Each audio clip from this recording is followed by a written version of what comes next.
Ep.2 of the Primetime Podcast.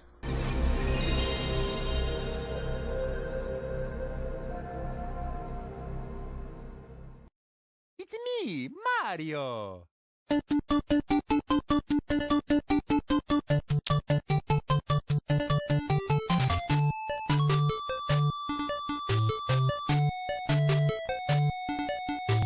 Welcome to the Primetime Podcast. This episode is going to cover the Nintendo 64 and the PlayStation 1. Basically, we're going to be talking about the differences between the two and which was our favorites. I say ours because I'm joined by my good friend Dion, also known as MIA Dolphins. Some of my older subscribers know who he is, and there's a lot of my new ones who don't. So, Dion, I'm going to have you start by telling everyone your favorite genre of gaming and your favorite game. Well, I would have to say my favorite genre is probably sports. But my favorite game of all time, I don't know. I've put a lot of time into Rocket League and Modern Warfare 3 whenever it was out. I put a lot of time into it. But I think right now my all-time favorite has been Rocket League. Rocket I've League. put so much time into it. It's just a fun game, you know. You sit down, even if you have like 10 minutes, you sit down, you can play a game. Yeah, Rocket League is like it's one of those games too where you like you said, if you have 10 minutes and you want to sit down and play a game, maybe like before you go to work or heck, even with the Switch now, if you're on your work break, and you want to go on and play a quick game. But well, here, can I say one other thing? Yeah. I got the Switch for Christmas, and I bought I got the Mario Odyssey edition of it, and I've probably played Rocket League probably 10 times more than what I've played Odyssey. Haven't even finished Odyssey, but like we were saying, you just pick it up and like with the Switch. Yeah. And I'll also say I wish the Switch came out before the Xbox One and the PlayStation 4 because I would have never wasted the money on it. All right, guys, before we get started, we're going to be talking about, like I said, the Nintendo 64 and the PlayStation 1. But before we begin, we got to talk about the great sponsor of Primetime 21st Gaming. And I'm talking about Catalyst Mints. Catalyst Mints is proud sponsoring the Primetime 21st Gaming channel and this very podcast. You can check them out through the link in the description below. They are energy mints to energize you for those long gaming sessions, and they are a much healthier choice than your normal energy shots and energy drinks. New powders have released with the new year. We have watermelon hail and blue raspberry. You can get these awesome flavors along with your mints, apparel, and grab the new colored shakers. So check those out. That's Catalyst Mints. The link is in the description below. Also, check out Loot Crate, a monthly mystery crate for pop culture fans filled with incredible and exclusive items and apparel from your favorite TV shows, movies, games, and more. There's over $45 of value in every crate. Sign up with Loot Crate through the link in the description below and you can save $5.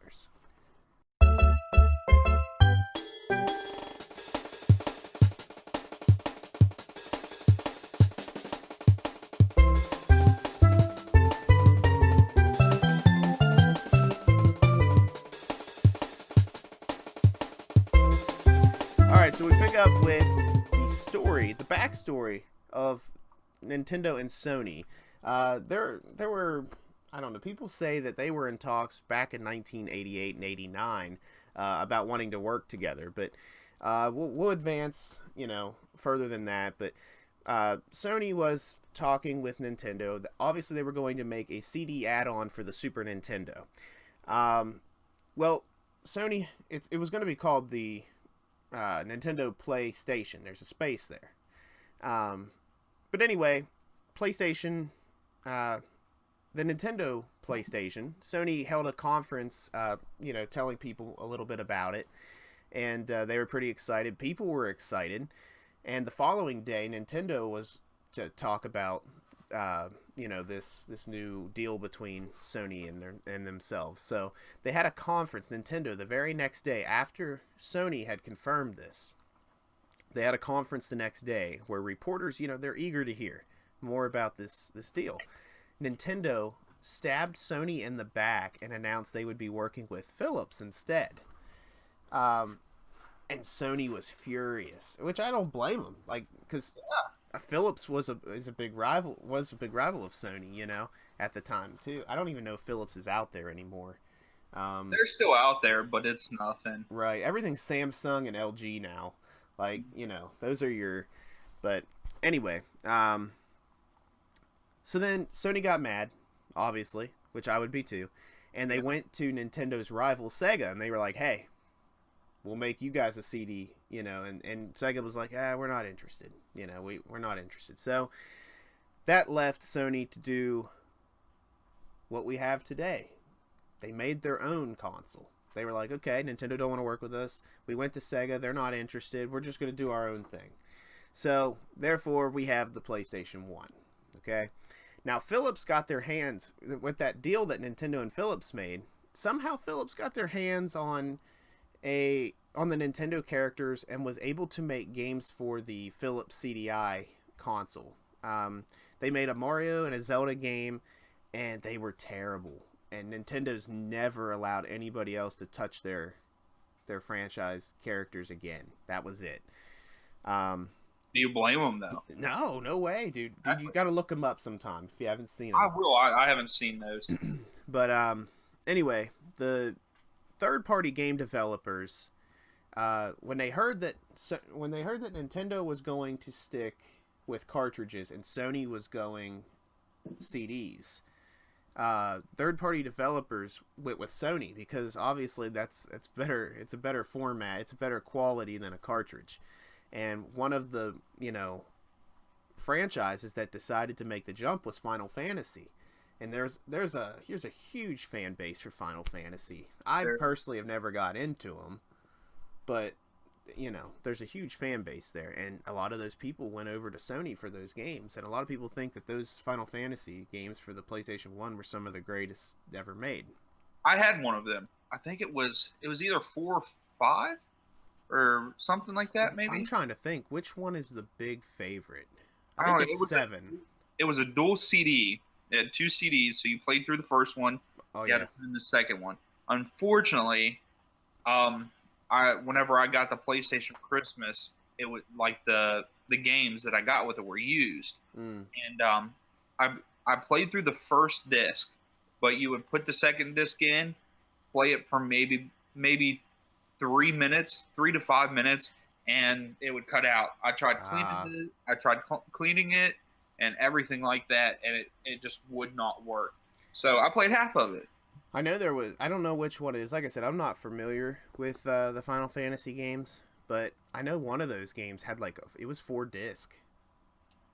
Yeah, it was huge. But anyway, so yeah, the third party game developers was like, okay, yeah, we're definitely going with Sony here, and there were consequences to pay for Nintendo.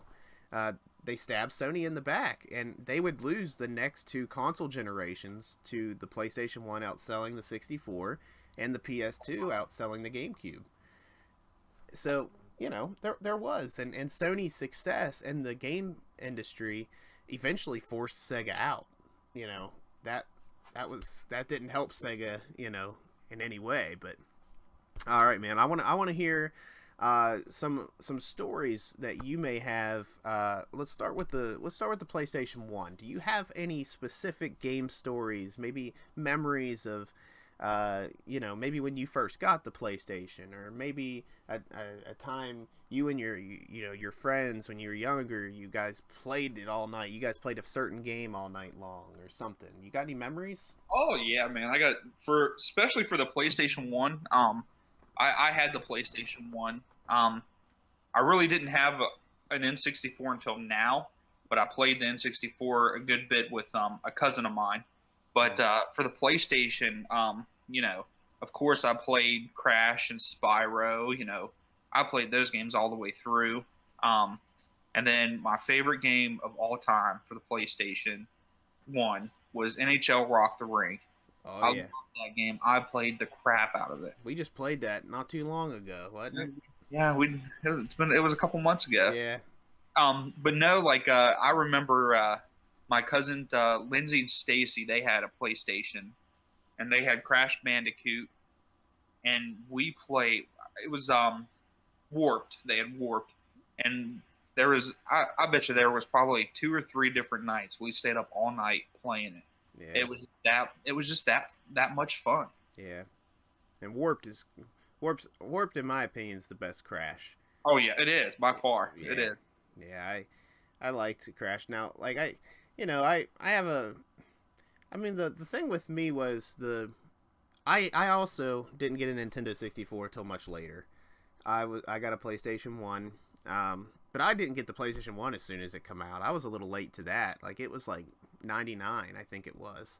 When Yeah, it was late. Like I said, I just told this on my Tomb Raider podcast that I'll cover it real quick because I don't want to retell to the same people, but my sister had a friend that lived down the road from us, and I was just an annoying little brother, so I wanted to bother them, and I went down there to her house, and her friend didn't want to be mean and just kicked me out. Of course, my sister's like, "Get out of here," and she didn't want to be mean to me, so she set me up with their PlayStation 1 they had set up in the living room, and I've never played a PlayStation 1 to this point. And it was Tomb Raider. So Tomb Raider was the very first experience I ever had with the PlayStation 1, and I just remember thinking, holy crap. Like, I'm used to playing, freaking Duck Hunt and, the original Zelda, which, I was so young, I wasn't even able to complete the game because it was just so difficult for that, for my age at the time. But those Paperboy and all that, and then here's this 3D adventure. It's terrifying. There's, freaking bears and wolves jumping out at me, and I fell in love with it. And I went home and I told my mom all about it, and I was like, "Mom, I gotta have one of those for my birthday." And I ended up getting one a couple months later with Tomb Raider. But like I said, I got it so late that Tomb Raider 2 was already out by the time, and so I did. I got into the Tomb Raiders. I think that's why I still like those original Tomb Raiders to this day, is because they were my first memory of, that big jump in gaming. And but Well, yeah, it's crazy how much the graphics and stuff changed just from the the Nintendo and Super Nintendo to the absolutely, man. It was just months ago. Just months ago people were playing Super Nintendo, and and what a big change. And dude, people, a lot of young people would laugh at us today, but when those games come out, did we not think, Dude, holy crap? Were we not like, this looks so real, Oh yeah, and we did too. And it's like that for every console though. Yeah. Every new console that comes out, the graphics are better, and we say the same thing like, "Oh my goodness, this Yeah. doesn't feel." It really is, man.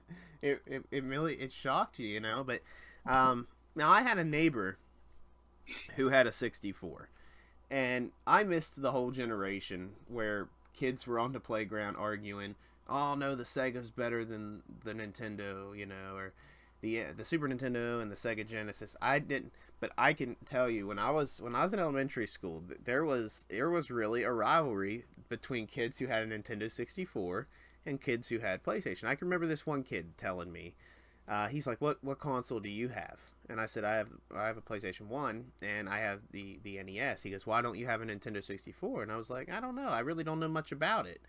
And he goes, "Well, you can't play Mario on your PlayStation 1." And I was like, "Okay." and he was like, "And you can't play Zelda on your PlayStation 1." And I was like, but I was like, "Yeah, but you don't have Tomb Raider." I was like, "You don't have Spyro, you don't have Crash, there was the exclusives, and you don't see, unless it is really Nintendo, you really don't, and Halo, you really don't see a lot of exclusive big names now. Like I also said in my Tomb Raider podcast that it just didn't feel right when Sony's deal with Eidos Interactive to have the Tomb Raider games, when it broke off and Xbox started coming out with Tomb Raider games, it's like, man, this just don't seem right. It's like, same with Crash Bandicoot. There was Crash Bandicoot games for the GameCube, Spyro games for the GameCube. It's like, It's like, come on now, really? This is Sony. This is PlayStation. This shouldn't be. This is their mascots. But, and I kind of miss that. I do. I kind of miss like the rival. Oh yeah. Rival game. I am glad that Nintendo has like kept Mario and Oh yeah. all of them away from everyone else. I mean, I miss the rivals of having exclusives. Mm-hmm. And I think it's smart of Nintendo. Obviously there was the thing with Philips CDI I mentioned, where they got a hold of their games and they allowed them. There was a contract or something that allowed them to make their games. And but Nintendo, I think it's smart that Nintendo doesn't let anybody, but themselves mess with, their big names.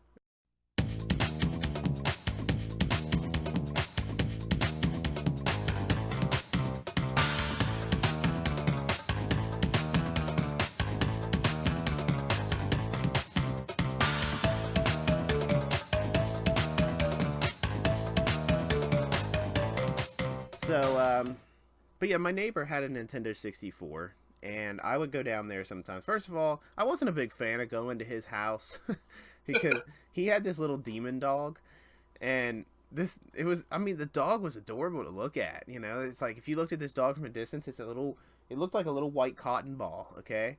But the second like you get close to it, it would turn its head at you real quick, like a horror movie, like a jump scare, and its teeth were sharp, like Pennywise from It. And it was bad, man. And this dog would just, yap the whole time, and we'd have to end up shutting the door, and you could hear the dog out there running like a long distance and throwing itself into the door, like. But imbecile. Yeah, an imbecile, man. But eventually the dog would give up. But he was like, you want to play Nintendo 64? And I remember the first time I played the 64, and he pulls out that controller, and I'm like, this thing looks like a spaceship. Okay? Yeah. Okay, so... That's from Star Trek or something, Star Wars. And when you're holding the controller, I didn't hold it right for the longest time. You're supposed to hold it from that middle piece with your left hand, and then your right hand on the right side. And here I'm holding it like an actual controller.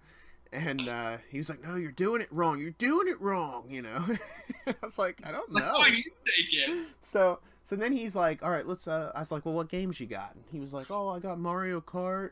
He's like, I got, and I've heard a lot. At that time, I never played Mario Kart, but I heard a lot about it. But he was like, I also got Hey You Pikachu. Let's play Hey You Pikachu. I was like, okay.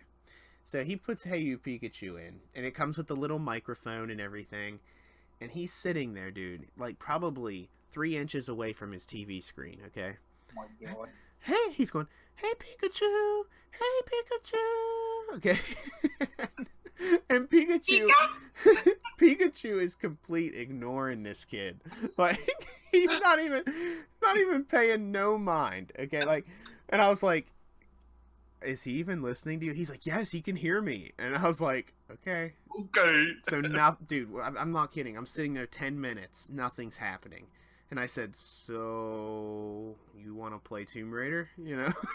And he was like, no, we'll try Mario Kart. And I was like, okay. So this Nintendo 64 is not off to a good start with me. It's got games that don't even recognize, it's meant for like voice interacting, and it's not even picking it up. So then we put in Mario 64, and I was like, man, this game is fun. It's fun. It's competitive. It's, and I can't remember which Zelda it was. It was either Majora's Mask or Ocarina of Time, and we just played a little bit of that, and I was like, man, those are pretty fun. But I was like, what else do you got?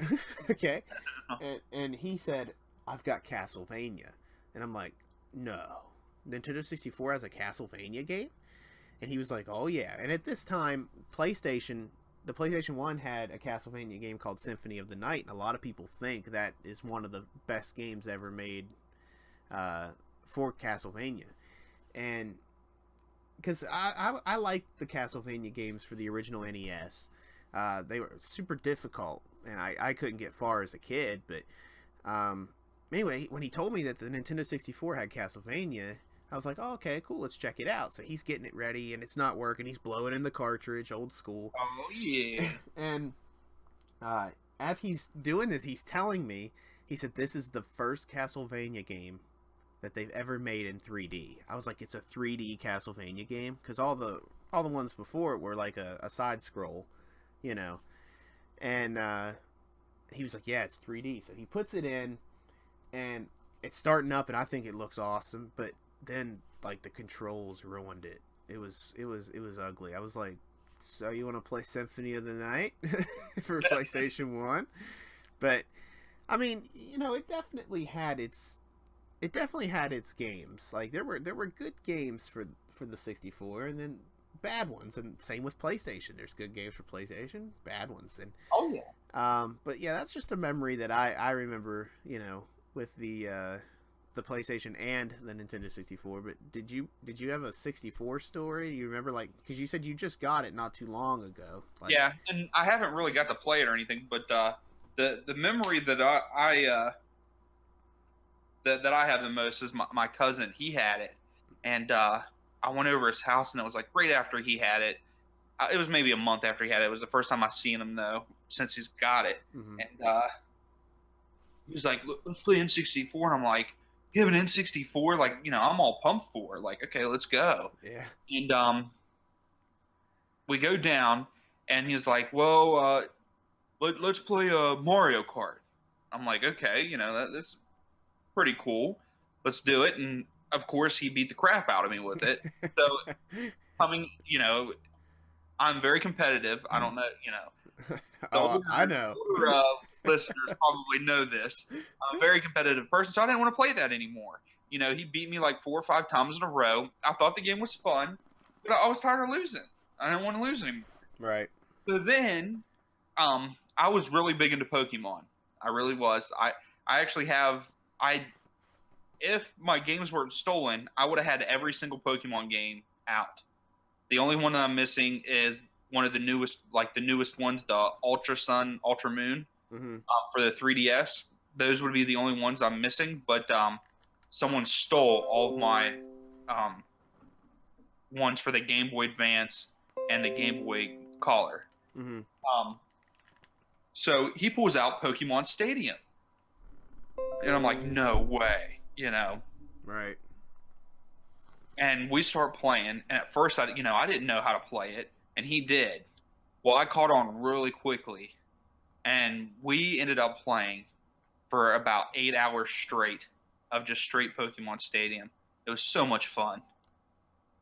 But yeah, see, like the thing with the 64 that I've come to realize is, because, you know, I started to collect the whole collection released in North America, but I mean, yeah, I'm down to just a handful, but those are just so expensive, and I'm waiting, I'm saving them for Christmas and birthdays. So other people got to spend it, and I don't, you know. But way to do it right there. But you know, I did at one point think about, because, you know, on my channel I do reviews and stuff.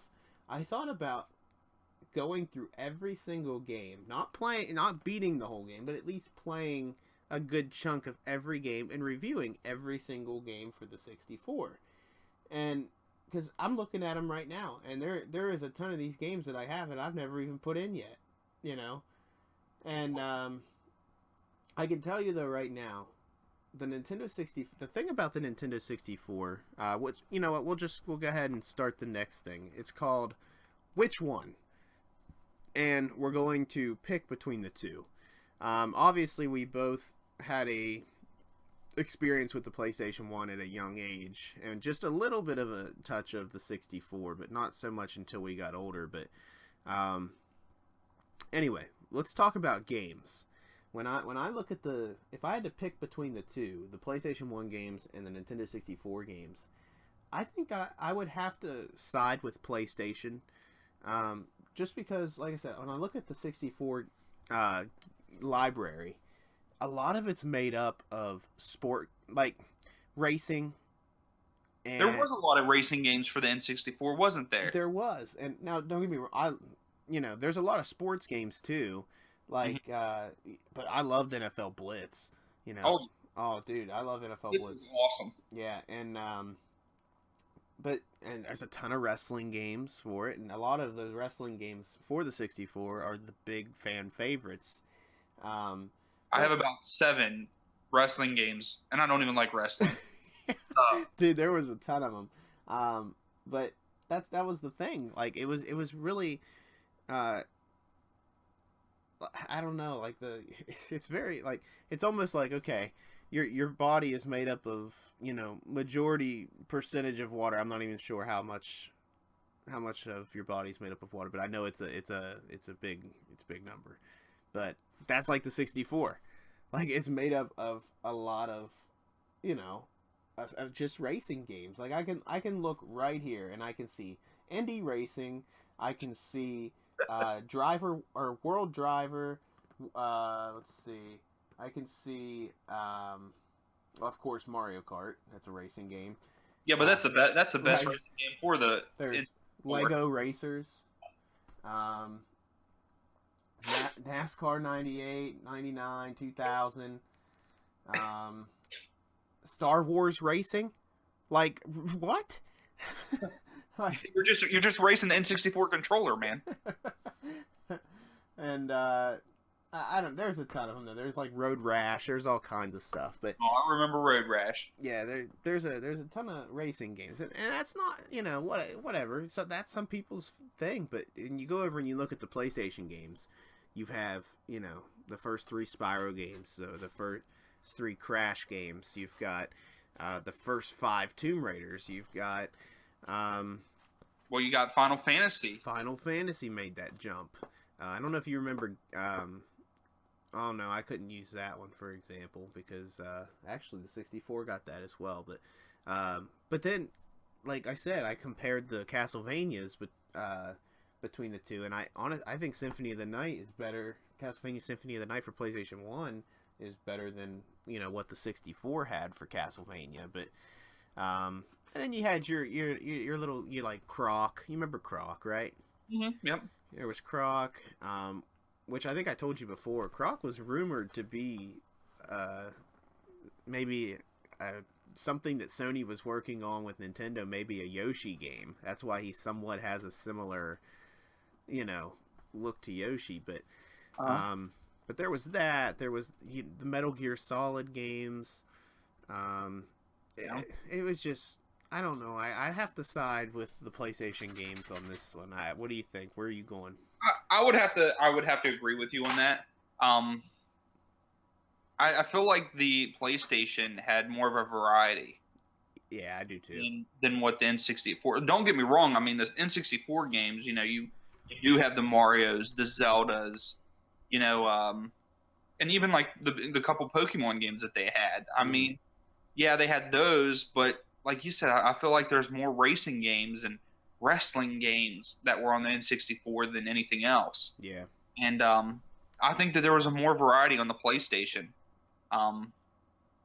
So yeah, I mean, Well, I know. No, don't get me wrong. The 64 has its classics. I mean, you've got Super Mario 64. You've got both, Zelda's Ocarina of Time and Majora's Mask. Yep. And my one of my all-time favorites for the 64 is the first Super Smash Bros. Yep. Mm-hmm. Oh my gosh, dude! I still love the 64 one, but I like it, but I suck at it. But yeah, there was I don't know specific numbers here, but I know there's like 1,800 and some PlayStation 1 games, and then you go over to the 64 and there was only like 290 some. Like, so difference. just like you said, there was more of a variety, more to choose from with the PlayStation 1. And Well, and then I also think the sales numbers even show you. I mean, the PlayStation 1 sold right. 102 million or something like that. Yeah. And the N64 only sold like 32 million or something. Yeah. The 64 didn't do very well. And what's weird about it is, back at that time, I knew more people that had a PlayStation 1, obviously, because it sold more.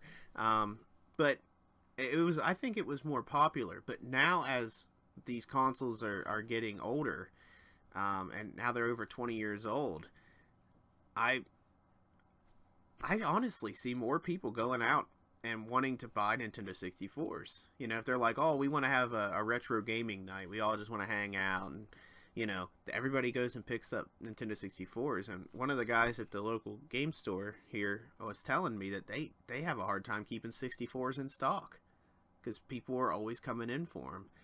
And he said PlayStations will sit on the shelf because they're like $20. Like a PlayStation 1 is like $20. And he says because one of the worst things he said that, I mean, not for us at the time, when the PlayStation 2 came out, they made PS1 games backwards compatible. So now, if you want a PlayStation 1, all you gotta do is buy PS2 and you get both. Yeah, There's no need to buy the first PlayStation anymore. Yep. All you gotta do is buy PS2. But so I think we're going to give PlayStation 1 the win there for... Because that's what I did. I went out. I mean, I didn't go out. My girlfriend bought me a PlayStation 2 for my birthday. And that was one of the main reasons why I wanted it, is because I could play both PlayStation and PlayStation 2 games. Right. I mean, I love the look of the original PlayStation and stuff. Dude, I have freaking 3. I have 3 PlayStation 1s. And I'm jealous that you have the screen for it. Like, because you have this... yeah, the little one. Oh, I forgot about that one. So I basically I have 4. But they, but yeah, I find them. Like, they're just so easy to find. If you go to flea markets, they're laying around because, you know, why do you need a PlayStation 1 if you got a PlayStation 2 and you can play both right there? So, but yeah, I think, so we both agree that the games, PS1 won the games there. Oh, yeah.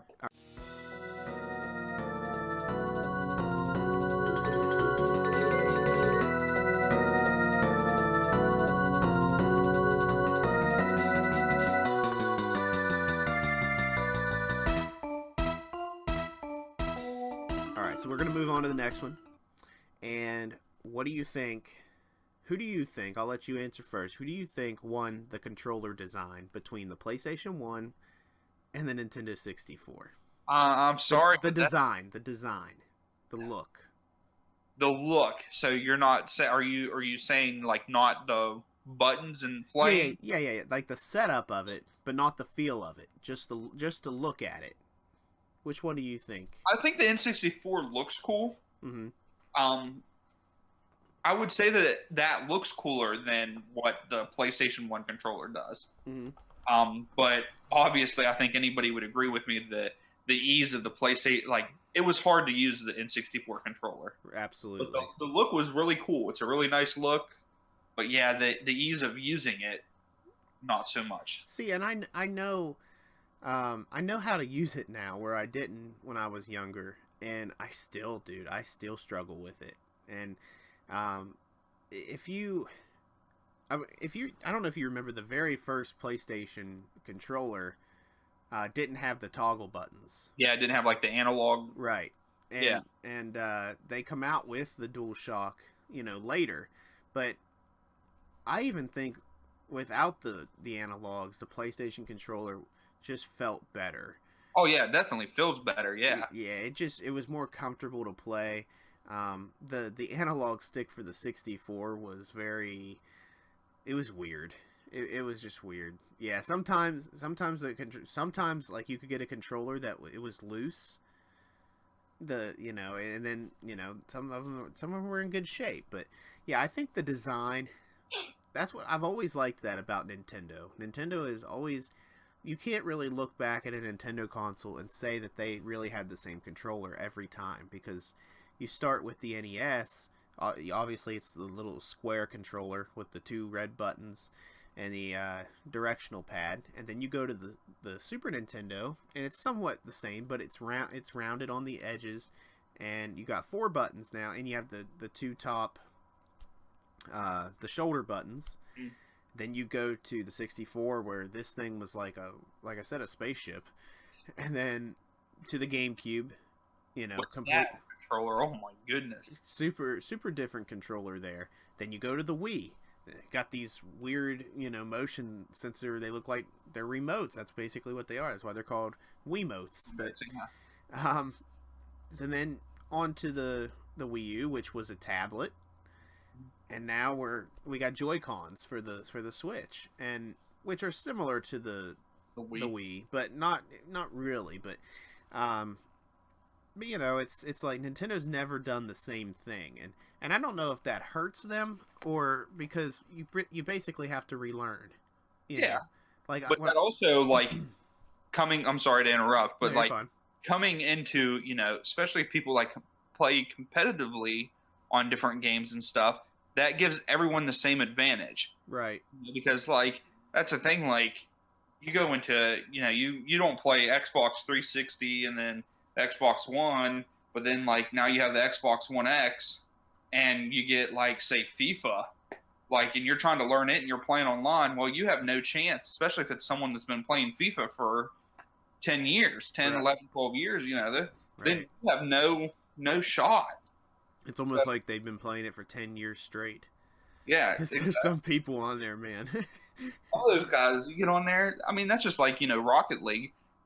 How long has Rocket League been out for the Switch? Since November. And I looked at the leaderboard the other day, and like these guys have played thousands upon thousands of games. It's like, how in a 3-month span? How do you play that many games? Right. Yeah, because I think I'm like 160 some or something like that. Yeah, that's what I'm at. But yeah, I definitely say though that the controller for the, like I said, I'm not sure if it hurts him or not. There is something about, like, when I first got the Switch and I sat down to play Breath of the Wild, first game I had for it, I was like, oh my gosh, like, this is one of those games that I can't set down for like 2 days because when I pick it back up, I'm going to forget what to do. Like, because the controller was weird to me. And I mean, yeah, I got the Pro controller, which I did a lot better with, but the Joy-Cons, they confused me at first, but I'm good now. But so that's the thing about Sony and their PlayStation. They've always really had the same look. They just change something small every time. But it's because you had the original PlayStation 1 without the toggles. You had the DualShock. You go to the DualShock 2, which is basically the same thing as the PlayStation 1 DualShock. Yeah. Then the PlayStation 3, which was cordless DualShock. Then onto the 4, where you add like the touchpad and the sound speaker in the controller and the light. Isn't the like the R2 and L2 don't they go down farther? Well, and they have like if you were to set the controller down on a table before, you had the risk of pushing R2 or L2 by setting it down. But now like they have this thing where when you set it down, it just sits straight up because I mean, I didn't think it was a big problem, but I like the PlayStation 4 controller now. Yeah, so do I. I'm holding one right now because I was looking at the button. Yeah, but it's a really, it fits good in your hand too. Yep.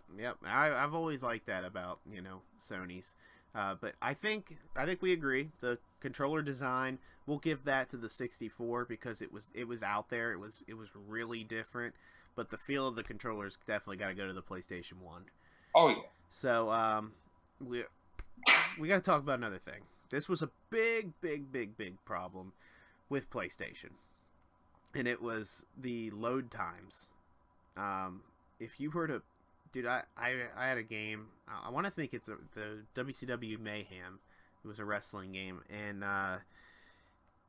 dude, it felt like that game took like 2 minutes to load from the main menu to the game, and that was the difference. That was the good part about the cartridges from the CDs. The Nintendo 64 almost had no load times. Like it was, if you play Mario 64 and you jump into a painting, bam, he's in. Like PlayStation, you were waiting a good, we're not talking seconds, we're talking minutes sometimes. Yeah, I thought Spyro was a pretty bad one.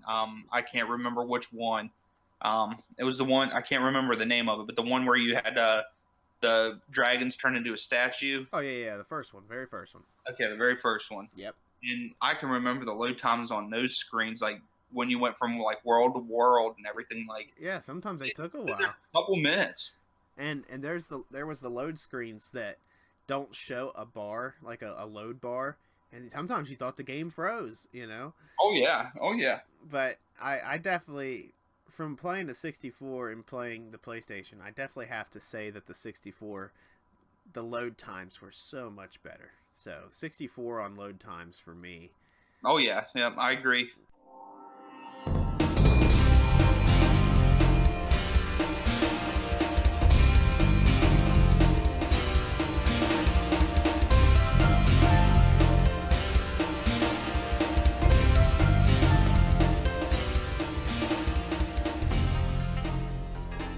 But all right, one more. In which one? We've got.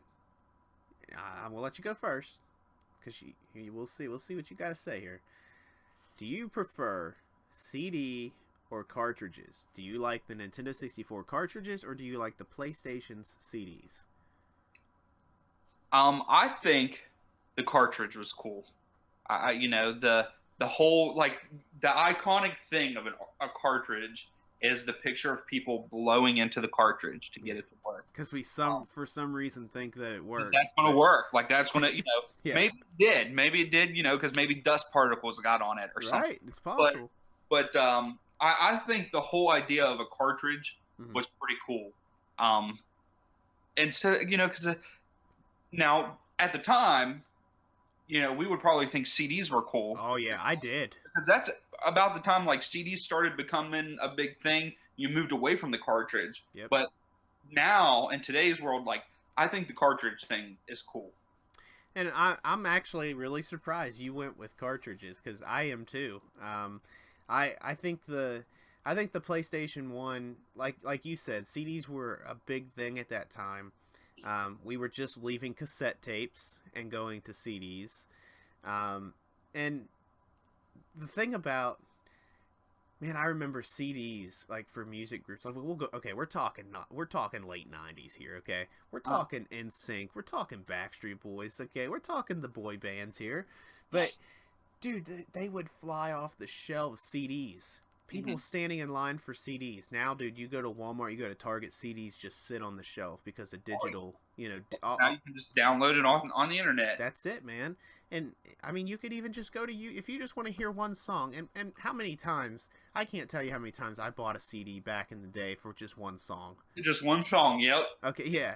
And before, you know, you had YouTube to just go on and type on any song you want to listen to. If you didn't have the CD or a CD wasn't out yet, dude, you better have had a cassette player that would have the radio, and you could record that song onto your tape and just listen to it. And I you know, that's why I said CDs were really cool at the time. And I can remember throwing that in so many of my friends' faces at school when they would talk about the 64. I'd be like, yeah, well, we got CDs, we're up to date, baby, you know. It's the future. But I think the worst part about it was CDs scratched so easily. They did, yeah. And when you think of the Nintendo 64, dude, cartridges, they don't scratch, and you could stack them. You could just set a big stack of them next to your TV, and whenever you're ready to, you know, pop that big boy out, pop it into the 64, and you're ready to go. And dude, you can like throw a cartridge across the hall. Yeah, there's a good chance it's gonna survive. You know, so much with it, and it would survive. But if you did that with a CD and scratched it, no way, done. No way. And a lot of people, I've like read on forums online that they're struggling like with like PlayStation games starting to rot.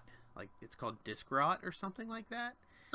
And I've never seen it in my collection, but people say that, you know, the PlayStation games are going to they're gonna be gone before the cartridge games. Just like over time, like 40, 50 years from now, Nintendo cartridge games will still, you know, probably be around. But So yeah, we both go Nintendo 64 there for the cartridges. Yeah, I like the whole cartridge thing. Yeah, I do too. I think it was, like I said, you could stack them, they don't scratch. All right, we're gonna get to just a few Q&As. We're gonna be wrapping it up here. We're coming up on 46 minutes. Like I said, I like to keep these within an hour because we don't want to lose nobody listening. You know. Oh yeah. Okay, but our first question comes from Dan Vader. Dan Vader says, "What is your favorite 64 game and your favorite PlayStation 1 game?" I'll let you go. Y'all might hate me for this, but my favorite 64 game would have to be Pokemon Stadium. Oh, I will say it, whenever you freaking do the review for it, if you're going to do that, I want to be in on that one. okay. And then the PlayStation's hard. That is a hard one.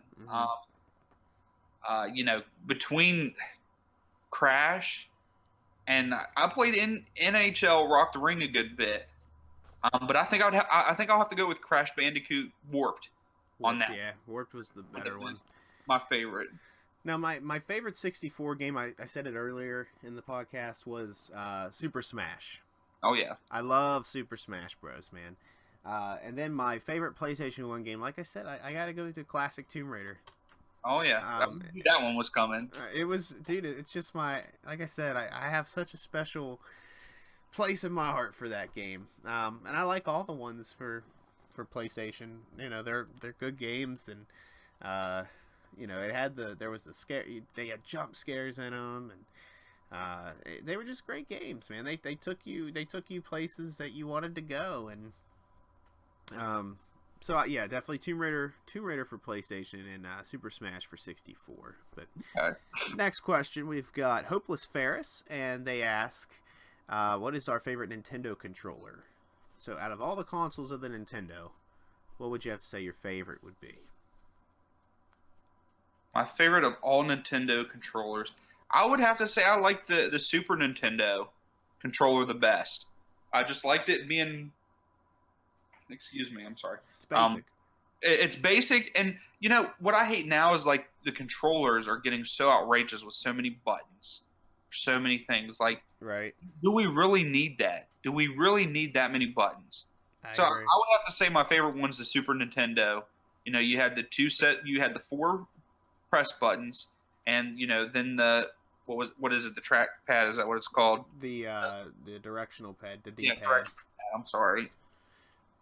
So I would have to go with that. Yeah, and now me, I would have my favorite Nintendo controller. Like I said, they're different every time, and like I said, nothing beats the original NES controller because it's so basic, like just 2 buttons and But I'm not gonna go with that, and the controller I'm going with it's a hit or miss. It's a popular controller, but there's a lot of people who don't care for it, and that's the GameCube. I knew you were gonna say it. That's the GameCube, man. I know. I seen your mouth move right as I said it. It's the GameCube, and honestly, if you look at the GameCube controller next to a 64 controller, they are very similar. They just took the middle piece away from the 64 controller and moved the buttons around a little bit, but it is very similar if you look at them. But I like the GameCube controller. I played Resident Evil 2, and I've been working on 3 for the channel, and I've been playing them on the GameCube, and I grew up with them for the PlayStation 1. And the thing about the GameCube is I thought, oh man, I'm gonna struggle playing this game on this controller, but oh man, I think I prefer it now. Like I do. I really like it, especially for the Resident Evil 2 and 3. But I'm gonna have to come over and play the GameCube. The only time that I've ever played the GameCube is the only memory I have of it is the first time I ever stayed up 24 hours. Oh wow. Was my buddy. I went over to my buddy's house, and the only reason why I'm saying that I need to play that GameCube at your house sometime is we stayed up all night and played Luigi's Mansion. Oh my god, dude! Don't get me started. And it was amazing. But he played. It was one of those things I had to sit there and watch. Oh, He didn't okay. play too much, Right. so I've never really played the GameCube, Yeah. but man, Luigi's Mansion was the shit. Dude, mean- dude, you ain't gotta tell me. Dude, that's a whole nother show. But Oh, well, hopefully it is a show, but you'll have to let me come play some GameCube before we do it. dude, I mean, I'm looking over here at the GameCube games, and Luigi's Mansion is my favorite. And once again, that was the very first game I touched for GameCube. I was at Walmart, and it was set up as Yeah, I remember this story. yeah, dude. Oh my gosh, I was like, man, I want a GameCube because of that. But the GameCube was so cool because it had the handle.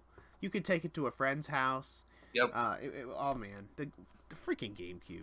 And dude, I do wish I had a GameCube, and just the color of it, man. That purple of the GameCube was awesome.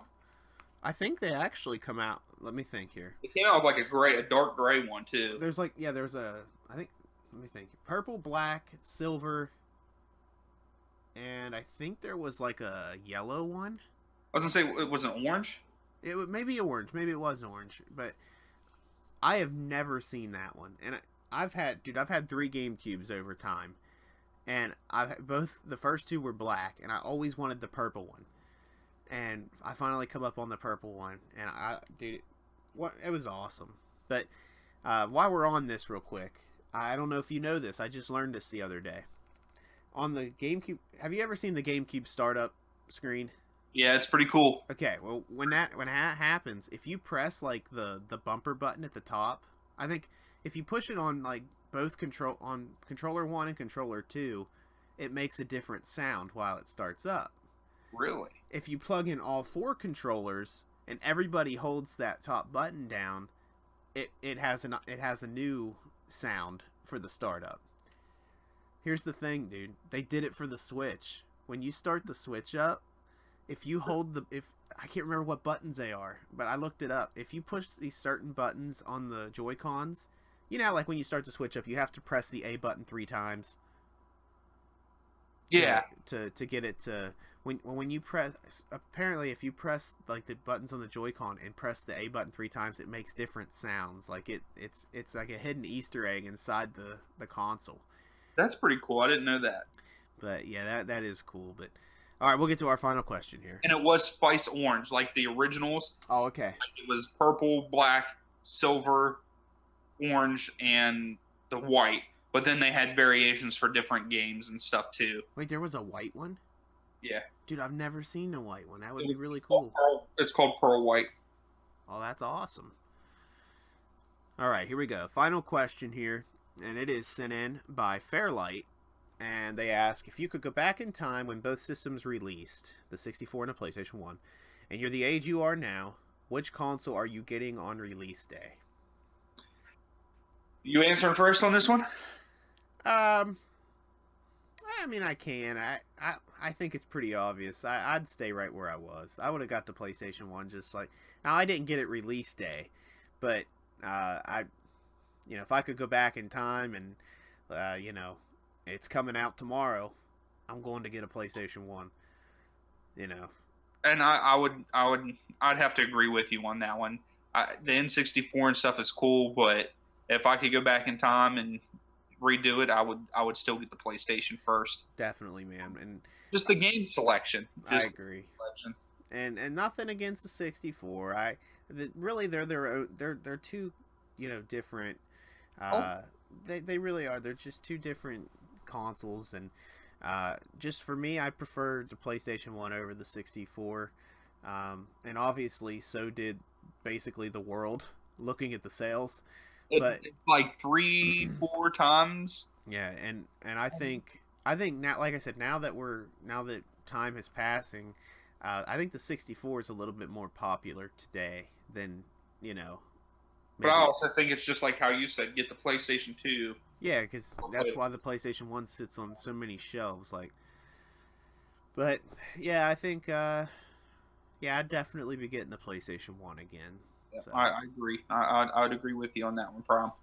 So that's it, man. That's the Nintendo 64 versus the PlayStation.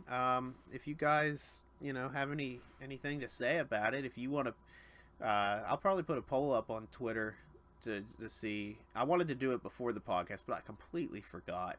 That way I could give the result what people thought, the 64 or the PlayStation 1. But I'll put it up on Twitter probably after this, and we'll, just to see what people vote for. Okay. And also, if you have any memories, feel free to put them in the comments about the 64 and the PlayStation 1.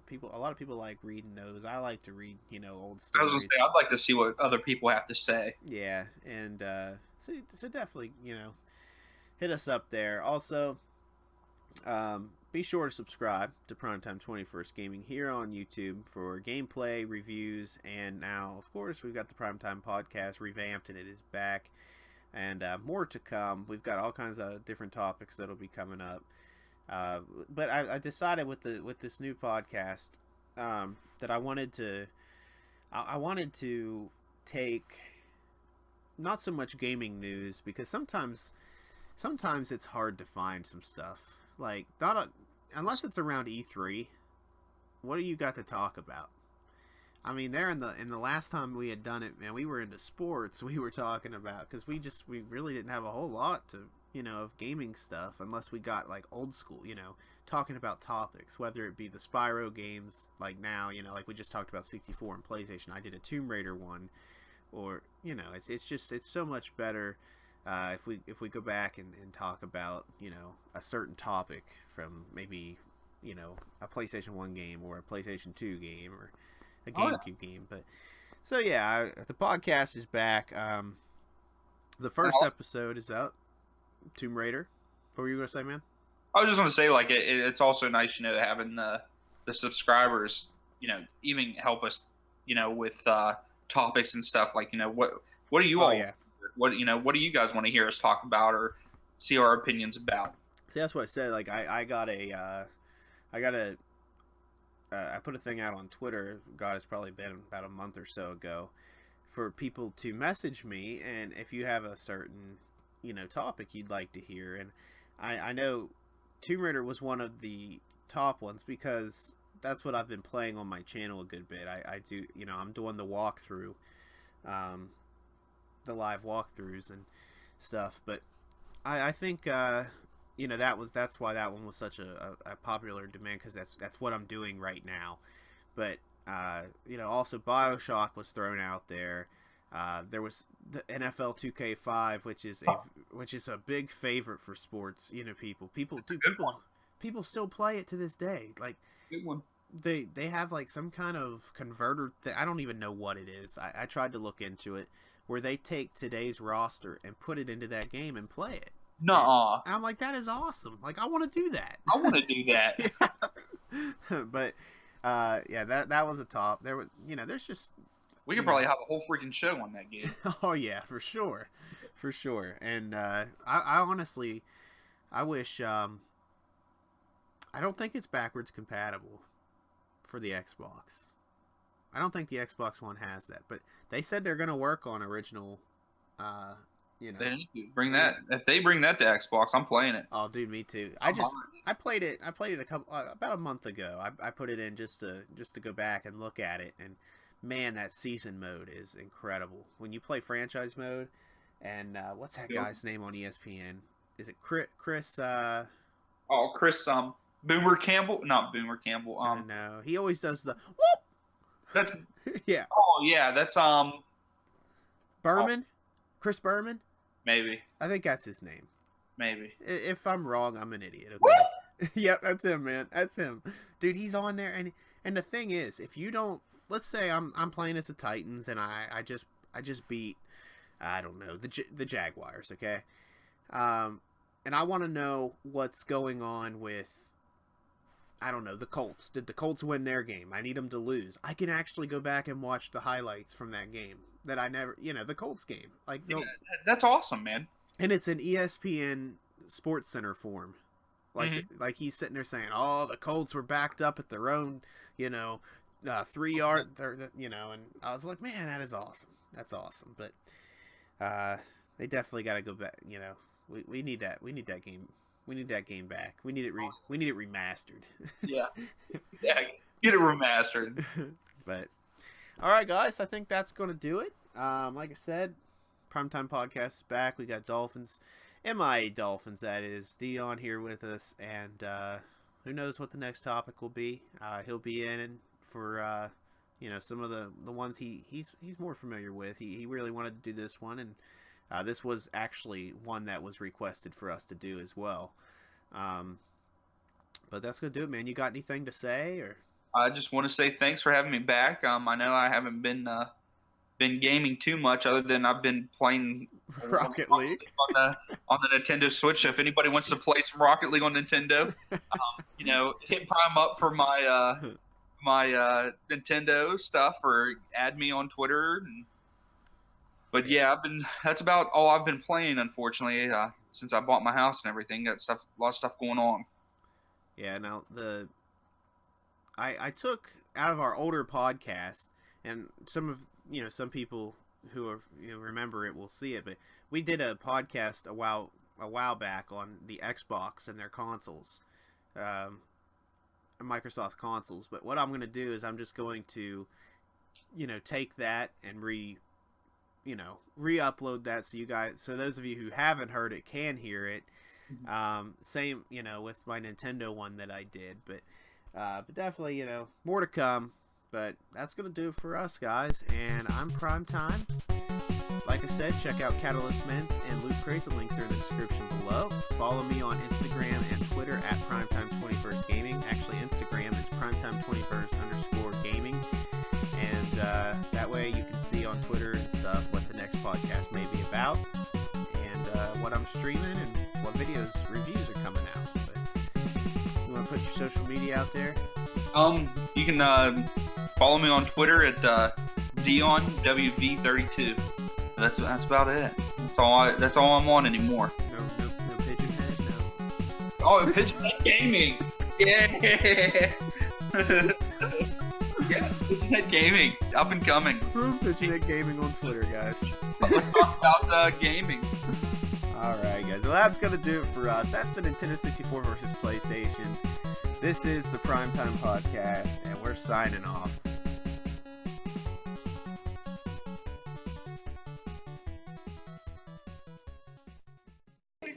Steve Smith is down there to make a block anyway.